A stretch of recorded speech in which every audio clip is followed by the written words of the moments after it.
ओम शांति। सर्व खजानों की मैं आत्मा अनुभवी मूर्त हूँ।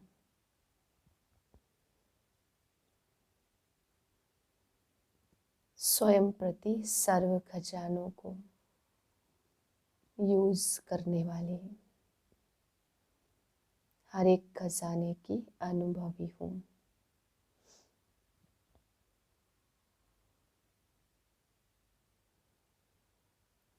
सर्व खजानों की अधिकारी आत्मा हूँ।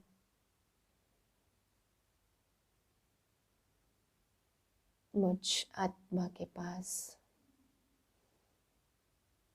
सर्व खजानों की जमा की शक्ति है।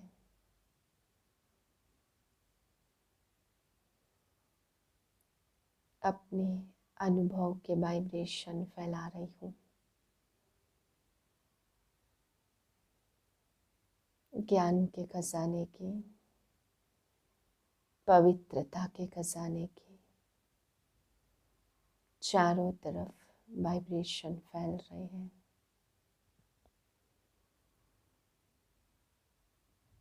स्वयं को खजानों से भरपूर अनुभव कर इसी स्थिति में आज के महावाक्य सुनते हैं।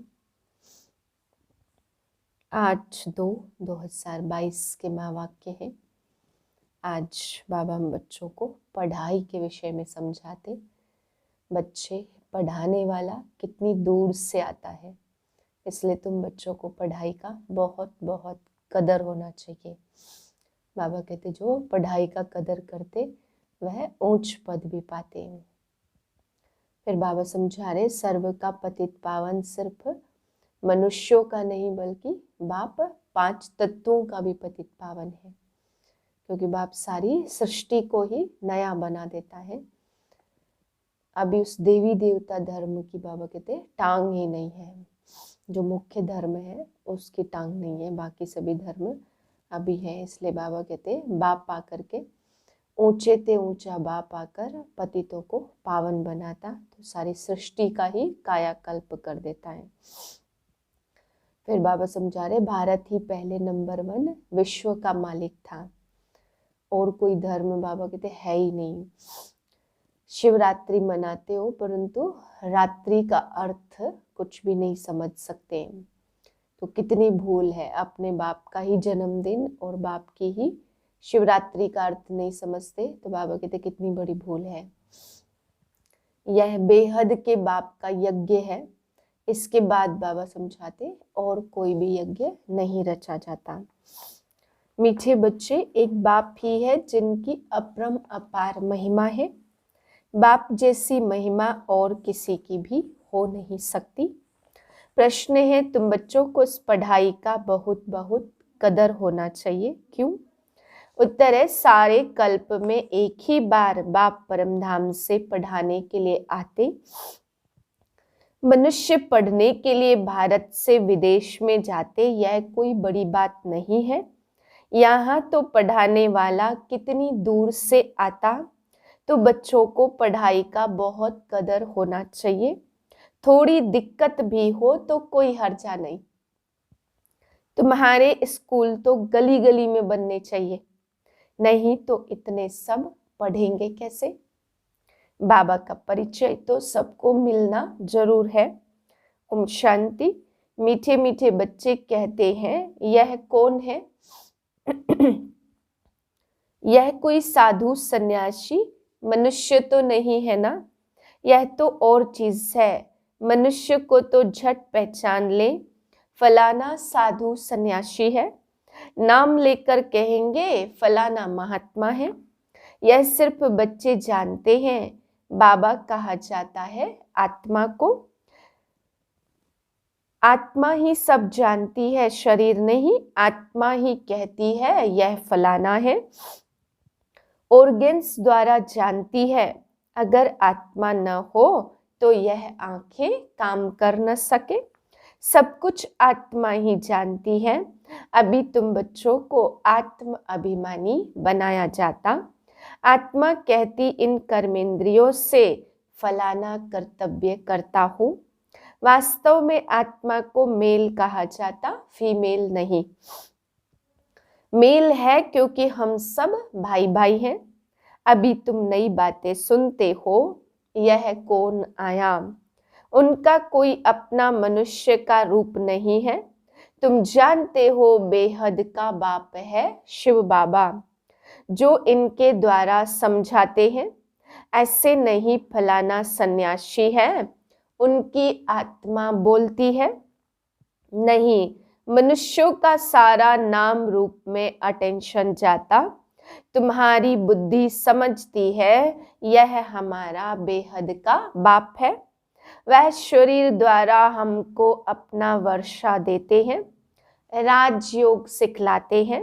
यह है सबका बाप, सर्व का पतित पावन। सिर्फ मनुष्यों का नहीं, 5 तत्वों का भी है। सर्व की सदगति करने वाला है ऊंचे ते ऊंचा बाप। सृष्टि में महिमा करने लायक है तो एक बाप ही है, दूसरा न कोई। न ब्रह्मा न विष्णु शंकर की महिमा कर सकते हैं। उनका बर्थडे मनाकर क्या करेंगे? लक्ष्मी नारायण जिसका कंबाइंड रूप विष्णु है, अभी वह कहाँ है? लक्ष्मी नारायण पुनर्जन्म लेते लेते अभी अंतिम जन्म में है। फिर शिव बाबा लायक बना रहे हैं। सर्व का सदगति दाता वह एक ही है, महिमा भी एक की ही है। उस पतित पावन बिगर देखो सृष्टि का क्या हाल हो गया है। कृष्ण के भक्तों से पूछो राधे कृष्ण कहाँ है, तो कहेंगे सर्वव्यापी है। राधे के पुजारी कहेंगे राधे ही राधे है। हनुमान के पुजारी कहेंगे जिधर देखो हनुमान ही हनुमान है। परंतु नहीं, बाप अपनी महिमा तो नहीं करेंगे, अपने पाठ से सिद्ध करते हैं और कोई की महिमा गाई नहीं जा सकती। लक्ष्मी नारायण ही राजाई करते हैं। छोटेपन में राधे कृष्ण हैं, वह तो है प्रालब्ध, तो उनकी महिमा क्या करेंगे? ब्रह्मा की भी महिमा नहीं और विष्णु की भी कोई महिमा नहीं। महिमा तो एक की है, उनको ही पतित पावन कहा जाता। अभी तुम बच्चे जानते हो कि विष्णु कौन है और विष्णु को स्वदर्शन चक्र सूक्ष्म वतन में क्यों दिखाते? मनुष्य को तो जाजती भुजा होती नहीं है, सूक्ष्म वतन में भी 4 भुजा दिखाई प्रवृत्ति मार्ग को सिद्ध करने के लिए। बाप कहते मीठे बच्चे अब तुम जान गए हो 84 जन्म हम कैसे लेते। तुम्हारा ग्रस्त व्यवहार पवित्र था, मंदिरों में जाकर गाते थे ना सर्वगुण संपन्न तुम मात पिता हम बालक तेरे। अब यह महिमा फिर रॉन्ग हो जाती। यह महिमा है सिर्फ एक की, देवताओं की नहीं है। जो कुछ महिमा है सो एक की है, वह है परम पिता परमात्मा, परम बाप, परम टीचर, परम सतगुरु। अकाल कहते हैं ना, उनको याद करते हैं, वही अकाल मूर्त है।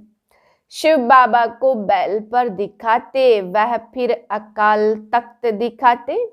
अब यह तो कोई को पता नहीं है कि शिव बाबा क्या है। मंदिर में जो रखते वह उनका अंश है, वह तो ज्ञान सागर पतित पावन है। उनको तो मनुष्य का तन चाहिए ना। तुम बच्चे जानते हो कि उनका तख्त यह ब्रह्मा ही है। धर्म स्थापकों की क्या महिमा है, वह तो सिर्फ आकर धर्म स्थापन करते, वह कोई जीवन मुक्ति तो नहीं देते हैं। मनुष्य कहते मोक्ष मिले और फिर आए ही नहीं। वह धर्म स्थापक तो अपने धर्म वालों को नीचे ले आने के निमित्त बनते, उनको तो आकर अपना धर्म स्थापन करना है। ड्रामा का पार्ट है, सतो रजो तमो में आना ही है। उन्होंने धर्म स्थापन किया, बस जो शिक्षा दी फिर उसके शास्त्र बने। जो धर्म स्थापन करते उनको फिर पालना भी जरूर करनी है। वापिस कोई जाता नहीं है। इसी समय सब भिन्न भिन्न नाम रूप में यहाँ पतित दुनिया में है। पहले नंबर में लक्ष्मी नारायण देखो, वह भी अब यहाँ है। प्रजापिता ब्रह्मा द्वारा ब्राह्मण रचते, फिर यह जाकर राधे कृष्ण बनेंगे। जब तक शिव बाबा न आए तब तक कोई पावन बन न सके। बलिहारी उस एक की ही है, सबसे जास्ती महिमा है उस बाप की। पुकारते भी हैं ओ गॉड फादर, यह नाटक बना हुआ है। ज्ञान एक ही बार मिलता, उनको ज्ञान का सागर कहा जाता। बाकी यह सूर्य चांद आदि तो बेहद मांडवे की रोशनी देने वाली बत्तियां हैं। वह रात वह दिन यह मांडवे की बत्तियां हैं। ऐसे नहीं कि सूर्य देवता नमः कहेंगे, नहीं, देवताएं तो ब्रह्मा विष्णु शंकर है। कोई मूल वतन से आत्माएं यहाँ आती हैं तो सीधा गर्भ में जाती हैं, सूक्ष्म वतन में नहीं जाती, सीधा सतयुग में आएंगी गर्भ महल में। वहां तो कोई पाप कर्म होते नहीं हैं, यहाँ पाप करते हैं तब त्राही त्राही करते हैं। धर्मराज हमें बाहर निकालो, फिर हम पाप नहीं करेंगे। बाहर निकलने से फिर पाप करने लग पड़ते, वहां की वहां रही, यह भी ड्रामा में है। भारत का सबसे बड़ा दुश्मन रावण ही है। द्वापर से रावण राज्य शुरू होता, द्वापर में ही देवी देवता वाम मार्ग में जाते, उन्हों का फिर मंदिर बनता। पुरी में देखो कैसा मंदिर बना हुआ है, अंदर जगन्नाथ की मूर्ति है और बाहर में देवताओं के बड़े गंदे चित्र हैं। ऐसे ऐसे चित्र मंदिर में नहीं होने चाहिए। तुम तो अभी श्रीमत पर श्रेष्ठ बनने का पुरुषार्थ कर रही हो। सतयुग आदि में लक्ष्मी नारायण श्रेष्ठ है ना, उन्होंने यह श्रेष्ठ पद कैसे पाया? अब तुम फिर से पढ़ रहे हो तो बाप कहते मैं कल्प कल्प कल्प के संगम युगे फिर से आता हूं और आता ही रहूंगा। फिर से तुम बच्चों को राजयोग सिखलाऊंगा, फिर सतो रजो तमो में आना है। तुमको 84 जन्म भोगने पड़ते, जो पहले पहले आते हैं सब नहीं भोगते। 84 लाख तो है नहीं। अच्छा, इस्लामी बौद्धि क्रिश्चियन आदि कितने जन्म लेते होंगे? तुम सारे सृष्टि के आदि मध्य अंत को जानते हो, तो भारत ही पहले नंबर में विश्व का मालिक था और कोई धर्म था ही नहीं। अभी उस देवता धर्म की टांग है नहीं, उनका शास्त्र भी नहीं है। यह गीता आदि शास्त्र भी फिर बनेंगे। ऐसे नहीं, तुम तो सच्ची गीता बनाते हो, वह होगी, निकलेगी फिर वही गीता। भक्ति मार्ग में तो सब चाहिए ना, तो बाबा कहते बच्चे यह सब है भक्ति मार्ग। मेरी प्राप्ति तब होती है जब मैं यहाँ आता हूँ भारत में। भारत ही अविनाशी खंड है और भारत ही कितना साहूकार था। सोमनाथ का मंदिर कितना बड़ा है, सब लूट ले गए।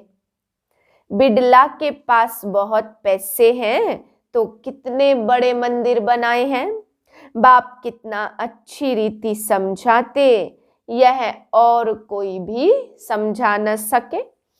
ज्ञान सागर बाप जब बच्चों को समझाते, तब बच्चे समझ जाते हैं यह कौन पढ़ाते। यह कोई सन्यासी नहीं है, उनका नाम ही है शिव।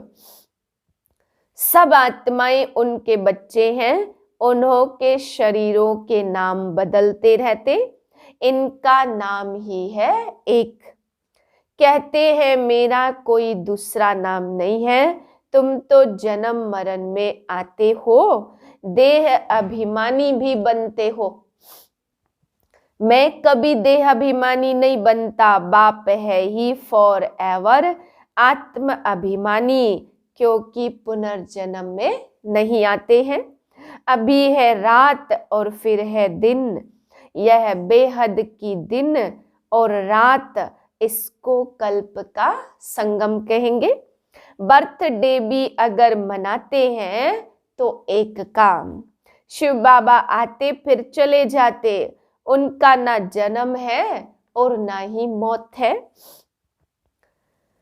बाप बैठ समझाते, गाते भी हैं, रास्ते चलते ब्राह्मण फंस गया। इस बाबा को थोड़े पता था अचानक प्रवेशता हो गई। पहले थोड़ी मालूम पड़ता है, धीरे धीरे मालूम पड़ता कि यह बाबा का काम है। इस ज्ञान यज्ञ से विनाश ज्वाला प्रज्वलित होनी है। पढ़ाई पढ़ने के लिए फिर आना पड़े, थोड़ी दिक्कत तकलीफ होती है। मनुष्य पढ़ने के लिए भारत से लंदन अमेरिका भी जाते हैं। यह तो क्या है, बाप कहते मैं कल्प कल्प कल्प के संगम युगे युगे परम धाम से पढ़ाने के लिए आता हूँ, तो बच्चों को कितना कदर होना चाहिए। आगे चलकर तुम्हारे स्कूल गली गली में बनेंगे, नहीं तो सब पढ़ेंगे कैसे। बाबा का परिचय सबको मिलना चाहिए, बाबा को सब जरूर जानेंगे। अच्छा, मीठे मीठे सिकिलधे बच्चों प्रति माता पिता बाप दादा का याद प्यार, गुड मॉर्निंग। रूहानी बाप की रूहानी बच्चों को नमस्ते। हम रूहानी बच्चों की रूहानी बाप दादा को याद प्यार, गुड मॉर्निंग, नमस्ते नमस्ते नमस्ते। धारणा के लिए पहली पॉइंट, श्रीमत पर सदा श्रेष्ठ बनने का पुरुषार्थ करना है। पढ़ाई के लिए बहाना नहीं देना है, पढ़ाई पढ़नी जरूर है। दूसरी पॉइंट, जैसे आदि में पवित्र ग्रस्त आश्रम था, ऐसे अभी अपना पवित्र ग्रस्त आश्रम बनाना है। बलिहारी एक बाप की है, उसका ही गुणगान करना है। वरदान है हर खजाने को स्व प्रति और सर्व प्रति कार्य में लगाने वाले अनुभवी मूर्त भाव। समाने की शक्ति को धारण कर सर्व खजानों से संपन्न बन उन्हें स्व के कार्य में अथवा अन्य की सेवा के कार्य में यूज करो। खजानों को यूज करने से अनुभवी मूर्त बनते जाएंगे। सुनना, समाना और समय पर कार्य में लगाना, इस विधि से अनुभव की अथॉरिटी बन सकते हो। जैसे सुनना अच्छा लगता है, पॉइंट बड़ी अच्छी शक्तिशाली है, ऐसे उसे यूज करके शक्तिशाली विजयी बन जाओ, तब कहेंगे अनुभवी मूर्त।